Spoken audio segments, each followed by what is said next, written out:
Kerala lost one of its tallest communist leaders in the passing of V S Achuthanandan.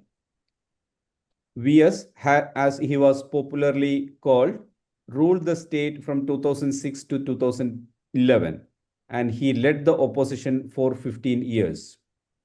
He has left a huge vacuum in Kerala's politics. Anil, from your experience of covering Kerala politics and especially the Communist Party of India Marxists, what do you think was V.S. Achuthanandan's legacy? Amir, like you rightly pointed out, VS has been one of the biggest crowd pullers the CPM ever had. And he was from very humble beginnings. Like you said, he started as a trade union leader, started organizing laborers, and later he was working with his brother at a tailoring shop and then became a coir factory worker. So, all through his life, if you look at him, he started as a trade union leader, and throughout his political career, he has been working with laborers, the downtrodden, and of course, he was part of the very famous Punapra Vailar struggle. So, all these struggles shaped up the leader VS later became.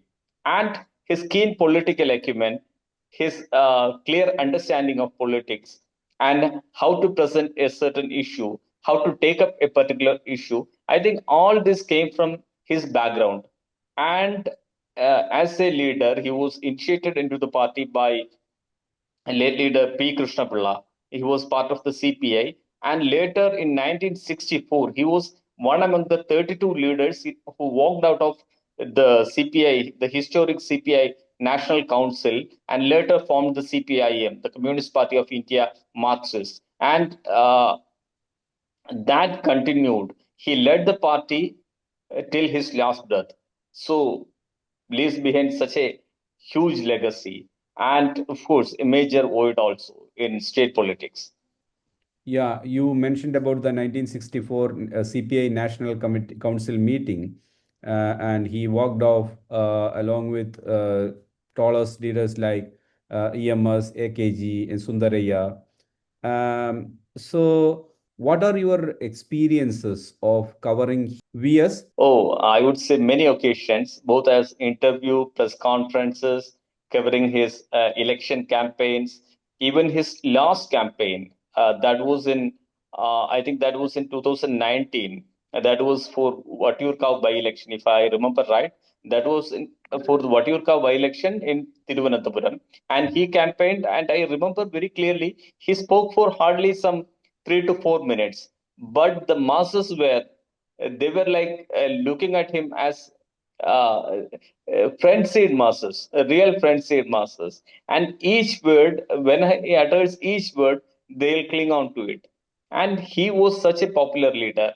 And of course, his background, like we discussed earlier, his entire background of working with both laborers and leaders, taking up land struggles, all these have contributed to the leader he became, later became. And I have many occasions to cover his assembly performance. When I say the performance, it was a real performance. The way he uses each word, like we all know, he has got certain method of speaking, and that also attracted the crowd. And using the right word at the right moment, that was some ability. I still remember how he literally roasted late KM Mani during the Bar Ivory scam in the assembly. He actually quoted from the Bible, if I remember right, from the Gospel of Matthew. And then he said, "Why? How can you indulge in this kind of corruption?" And that kind of a leader, never ever Kerala politics will see that kind of a leader. And during interviews also, I remember last time, it was in 2016. I think, yeah, 2016 assembly elections, I had interviewed him. That time, whenever we asked very tricky questions, he was very clever enough to understand and know the politics behind it and give subtle, very sharp responses. Very keen leader, I would say. A leader with very limited education, but lot of political vision and a lot of political wisdom. the kind of issues that he took up, particularly during his second stint as the leader of opposition in the state assembly. That time he took up the issue of Madigattan land encroachment, and later this Plachimada drinking water issue, endosulfan issue, paddy cultivation, and he literally became an anti-corruption crusader in the society. That was some role VS had never done in the past, but the way he got into that role, that's amusing. Anil, you mentioned about some of the issues he took up, like Matikatan or the Plachimada. Most of these issues he took up happened when he was the opposition leader, and it was against the party line. He took a different stand from the Communist Party's the professed stand. So, what do you think about how he became an opposition even within the party? Yeah, like I said, uh, even at the cost of opposing his own party, if he had firm conviction in something, he would continue with that. And naturally, that's why he had scores of disciplinary actions against him by the party. I think, if I remember right, he must have faced at least some 10 disciplinary actions right from the time of that Indo-China War in 1964, when he was first subjected to the disciplinary action. He was demoted from the CC, and that is for his decision during the Indo-China War. And later, because of factionalism, he was demoted from the Politburo. He was given censures and warnings many a time. Once he even, against his party norms, he went to Kudampulam. And we all know how during the crucial Neyattingara election, he went and met KK Rama, the widow of slain leader TP Chandrasekharan. So if he is convinced that it's a genuine issue, he would stand by it, irrespective of what the party thinks. And many, even within the party, they secretly admire this character. Admire in the sense they know that VS genuinely believes that this is true, this is correct, this is a genuine cause, and that's why he is standing for it. And that is the one major thing which makes him stand out from the rest of the political leaders in Kerala. Am I correct? Yeah, absolutely. Kerala would be going to miss him dearly, right? True.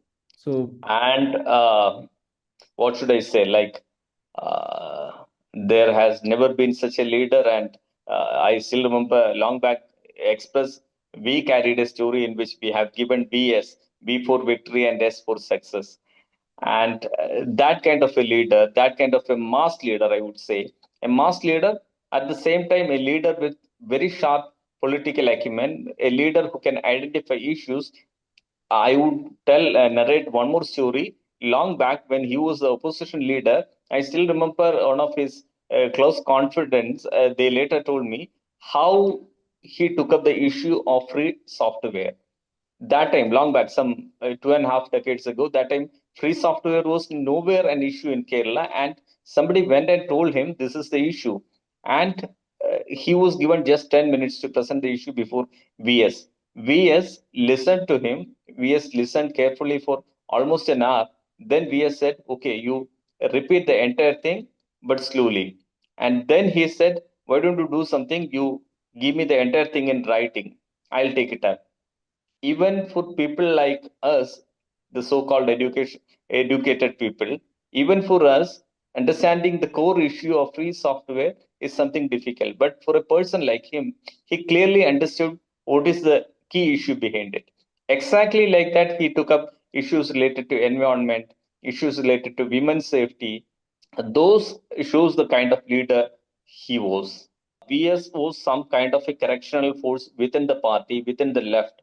Even within the left, I still remember when there were certain issues, people would look up to VS, not just people outside the party, but even those within the party, within the left front, like even some CPA leaders, they would look up to VS, because if VS says something, if VS gives a hint of something, that means this is what the public wants him to say. And that way, eh, when CPM is going through a very crucial period in its history, particularly with CPM has been reduced to power only in Kerala now.